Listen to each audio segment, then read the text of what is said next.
అందరికీ నమస్కారం అండి. ఈరోజు ఒక మంచి టాపిక్తో మాట్లాడుకుందాము.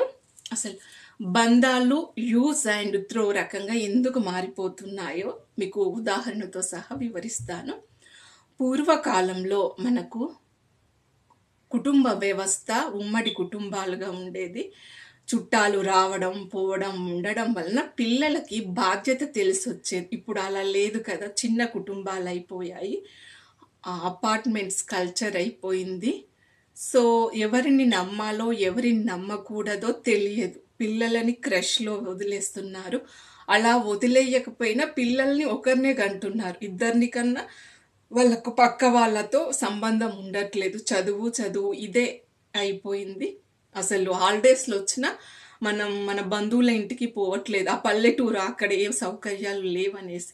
సో రిలేషన్స్ బంధుత్వం మధ్య చాలా దూరం పెరిగిపోయింది. ఎలా అంటే మనం ఇప్పుడు ఏదన్నా ఫంక్షన్స్కి వెళ్తే విస్తార్లు వేయట్లేదు, ప్లాస్టిక్ ప్లేట్స్ ఇస్తున్నారు. అది నిలబడి కూర్చొని కూడా తినట్లేదు. సో ప్లాస్టిక్ పేపర్లో తింటున్నాము, ప్లాస్టిక్ గ్లాస్లో తింటున్నాము. ఇంకా దాంట్లో ఆ ఫీల్ అనేది ఎలా వస్తుంది? Use and throw. ఆ వివాహం స్టార్టింగే స్టెప్పే యూజ్ అండ్ త్రో రకంగా అయిపోయింది. మళ్ళీ బంధువులు, మీకు ఎవరైనా బంధువులు లేకపోతే మేమే బంధువుల్లాగా వస్తామనేసి చెప్పేస్తున్నారు. సో ఈవెంట్ ఆర్గనైజేషన్ వాళ్ళందరూ వీళ్ళను అరేంజ్ చేస్తున్నారు. సో వాళ్ళు మన బంధువులా కాదా, అమ్మాయి తరపా అబ్బాయి తరపా అని తెలీదు. అక్కడ మనకు జనాలు కావాలి, వాళ్ళకు పేమెంట్ ఇస్తారు, వీళ్ళు వచ్చేస్తున్నారు. సో బంధుత్వం అక్కడ వివాహ స్టార్టింగ్ నుండే అంతా యూజ్ అండ్ త్రో రకంగా అయిపోయింది. అన్నీ ప్లాస్టిక్ మయమే. డెకరేషన్స్ నుండి మొదలు పెడితే వాళ్ళు మెడలో వేసుకునే దండల వరకు. సో ఇది అందువలన బంధుత్వం అనేది నిలబడలేకపోతుంది. పచ్చదనం అనేది పోయింది. అది ఫంక్షన్ హాల్లో మ్యారేజ్ చేస్తున్నారు, ఆ ఫంక్షన్ హాల్లో తీసుకుపోయి ఎక్కడో చెరువుల్లో ఎక్కడో కట్టేస్తున్నారు, ఊరికి దూరంగా శ్మశానం పక్కనో ఎక్కడ. అసలు అక్కడ ఆ వేద మంత్రాలు అనేది ఎక్కడ ఉంది, ఆ ఘోష ఎక్కడ ఉంది?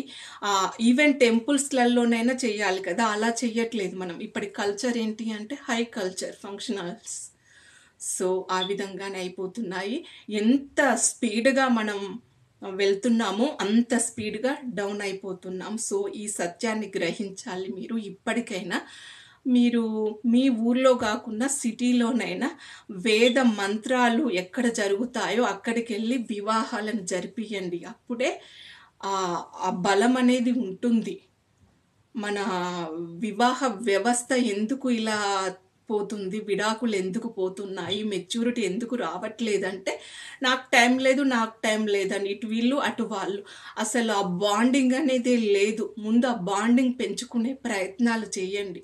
అంతే తప్పితే డబ్బుల వేటలో పడిపోయి కుటుంబాన్ని చిన్నాభిన్నం చేసుకుని తర్వాత అయ్యో అనుకుంటే ఏమీ రాదు. సో ఈ సత్యాన్ని గ్రహిస్తారని కోరుకుంటూ మీ మంజుల తుమ్మ. Thank you so much. Have a nice day.